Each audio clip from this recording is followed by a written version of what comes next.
नमस्कार जी सभी को। जय श्री कृष्ण। राधे राधे। आज हम कार्तिक महात्म का चौथा अध्याय सुनेंगे। आइए शुरू करते हैं। नारद जी बोले, ऐसा कहकर विष्णु भगवान मछली रूप धारण कर कश्यप की अंजलि में प्राप्त हुए। उस मछली पर दया करके मुनि ने उसको कमंडल में डाल लिया।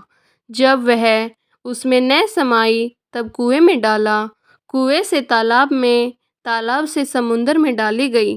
तब मत्स्य रूपधारी भगवान शंखासुर को मारते हुए और अपने हाथ में दबाकर चद्री वन को गए और वहां सब ऋषियों को बुलाकर भगवान बोले कि जल के भीतर वेद निमग्न हो गए हैं, तुम उन्हें ढूंढो और शीघ्रता पूर्वक जल में से निकालकर रहस्य समेत ले आओ।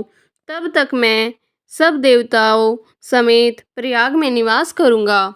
नारद जी बोले, तब तप बोली उन मुनियों ने बीज और यज्ञ मंत्र सहित वेदों का उद्धार किया। उन ऋषियों में से जिसने जो निकाला वह भाग उसी ऋषि के नाम से प्रसिद्ध हुआ।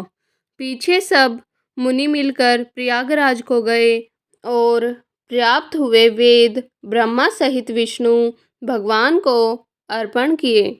संपूर्ण वेदों को पाकर ब्रह्मा जी ने प्रसन्न हो देव और ऋषियों सहित अश्वमेघ यज्ञ किया। यज्ञ के अंत में देवता, गंधर्व, पन्नग, गुहयक पृथ्वी पर दंडवत कर प्रार्थना करने लगे। देवता बोले, हे देवादिदेव, हमारी विज्ञप्ति श्रवण करो। यह हमारी प्रसन्नता का स्थान है, इसे तुम वरदान दो। हे रमापते, इन ब्रह्मा जी ने इन स्थानों में नष्ट हुए वेद फिर पाए और हमने यज्ञ के भाग प्राप्त किए।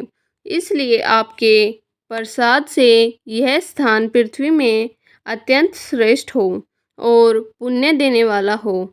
यह महीना भी ब्रह्मा हत्या आदि को दूर कर अक्षय फल देने हो। श्री विष्णु बोले, हे देवताओं, जो बात तुमने कही है यही मुझे भी अभिष्ट है, सो ऐसा ही होगा। यह ब्रह्माशेम नाम से सबको सुलभ होगा। सूर्यवंशी राजा भागीरथ यहाँ गंगा जी को लावेंगे और इस जगह पर सूर्य की पुत्री यमुना जी का संगम होगा।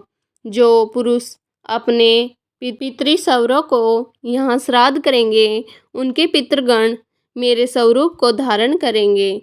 मकर संक्रांति माघ मास में प्रातःकाल स्नान करने से उनके दर्शन मात्र से ही संपूर्ण पाप ऐसे नष्ट हो जाते हैं जैसे सूर्य से अंधेरे का नाश हो जाता है। और उनको मैं सालोक्य, सामीप्य और सारूप्य, इन तीनों प्रकार की मुक्ति कर्म से देता हूँ। हे मुनिवरों, मैं स्वर्गीय रूप से बद्रीवन में सदैव निवास करता हूँ। जो फल और स्थान 100 वर्ष में मिलता है वह तुमको यहाँ एक दिन में ही प्राप्त होएगा। उस स्थान के दर्शन करने वाले मनुष्य जीवन मुक्त हो जाते हैं। सूत जी बोले, विष्णु देवताओं से ऐसा कहकर ब्रह्मा जी सहित वहीं अंतर्धान हो गए और इंद्रादिक देवता भी अंशों से यहाँ रहकर अंतर्धार्य हो गए। जो मनुष्य शुद्ध चित्त से इस पवित्र कथा को सुनते हैं उनको प्रयागराज और बद्रीवन में जाने का फल मिलता है। तो विष्णु भगवान की जय। राधे कृष्ण, हरे कृष्ण, कृष्ण कृष्ण हरे हरे। यह कथा यहीं समाप्त होती है। अगला अध्याय हम कल सुनेंगे।